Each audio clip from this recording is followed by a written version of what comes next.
Former acting Attorney General Matt Whitaker weighs in. But first, we're going to go to Peter Doocy at the White House. He joins us live. Good morning, Peter.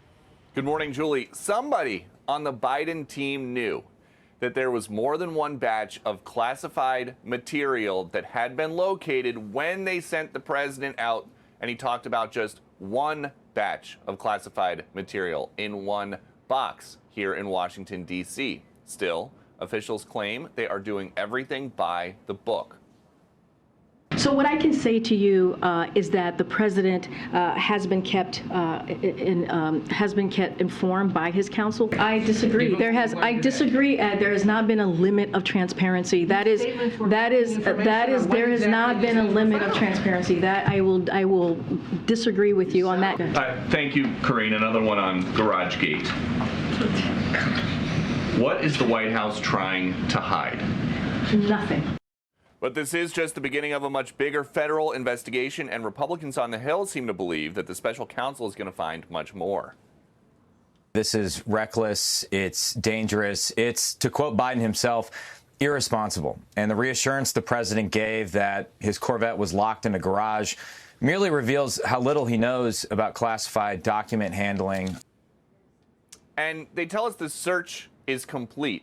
What they mean by that is that Biden's personal attorneys have completed their search of his properties and of the places that he has access to. We don't know if the special counsel is going to be satisfied just hearing Biden's personal attorneys say, we found everything, or if they're going to want to go and search themselves. Julie. Yeah, I would basically err on the side of no. They're not going to go by Biden's attorneys. We're going to have to wait and find out more. Peter Doocy, great reporting. Thank you. So critics obviously not buying White House's excuses on how and why those classified documents were in Biden's possession. The White House itself seems to have latched on to a defense that this was an inadvertent misplacing of classified documents. That's rather hard to square with the facts that we now have. The documents that were removed when he left office were divided and distributed. If this was an inadvertent misplacement, it meant that they didn't just do this inadvertently, they had to do it repeatedly inadvertently. Matt Whitaker, former acting attorney general, joins me now. So, Matt, dividing documents also means that they were likely put on moving trucks by other people, because I highly doubt that the president moves himself. These people then had to touch these documents, possibly see these documents, which is a nightmare for the FBI, is it not?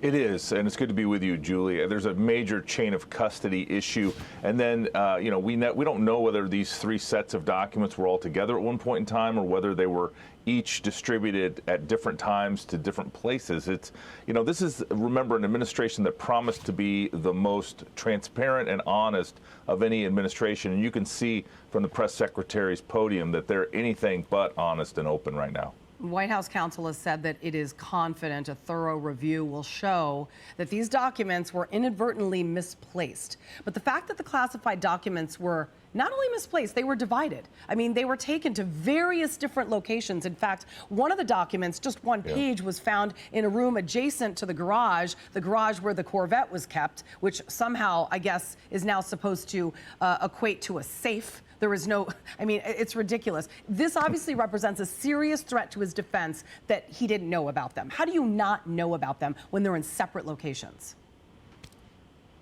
Well, that's a good point. And remember, the legal standard is not a knowing. It is a negligent, gross negligence, reckless standard. We heard all about it. Remember when Jim Comey went to the podium and talked about Hillary Clinton's mishandling of classified information. But in this case, remember that the distinction, I think, that's most important between the Trump Mar-a-Lago case and the Biden case and storing documents by his Corvette is that the President of the United States, Donald Trump, could have declassified documents. So that special counsel, Jack Smith, is going to have to consider whether or not the president is declassified. In this case, Vice President Biden had no ability to declassify those documents, so they were classified at all times. What do you think triggered the search for these documents?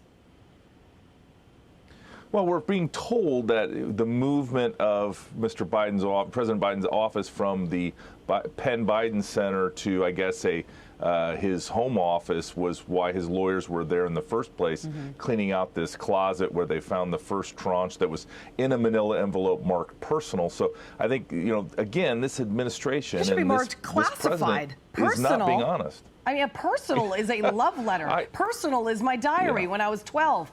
Not classified. There's a big difference.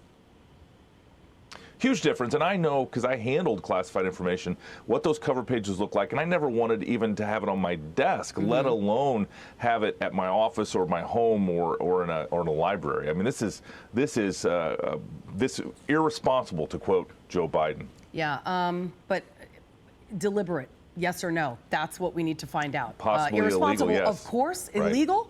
Very possibly. Federal investigators, as you know, have already reportedly interviewed several aides to the president. The White House is shutting down questions on that scenario for the president. Watch. Yep. Is the president willing to be interviewed by federal investigators about his handling of classified documents? So first, let me just say I'm just not going to get into hypotheticals. This is something for the Department of. Not a hypothetical question. There's an investigation ongoing. Will the president speak to that? It's in ongoing review, right? You're asking me about something in the future, and I am telling you that I'm not going to get ahead of what the Department of Justice is going to decide. I got to ask you, what would it take to criminally charge aides number one, or even the president when he leaves office? Well, I mean, obviously, we need to know the facts. We need to know who actually mishandled these documents. What is the chain of custody? Where did they pass from? How did they make their way out of the White House and the vice president's office in 2016 or earlier? And so these preliminary questions, we have no idea what the answers are, but that is going to provide the roadmap for Mr. Hur as he continues to investigate, this serious breach of classified document handling. Matt Whitaker, thank you very much. Appreciate you coming on to talk to us. This is only going to get more interesting by the minute. Thank you. Hey everyone, I'm Emily Campagno. Catch me and my co-hosts Harris Faulkner and Kaylee McEnany on Outnumbered every weekday at 12 p.m. Eastern, or set your DVR. Also, don't forget to subscribe to the Fox News YouTube page for daily highlights.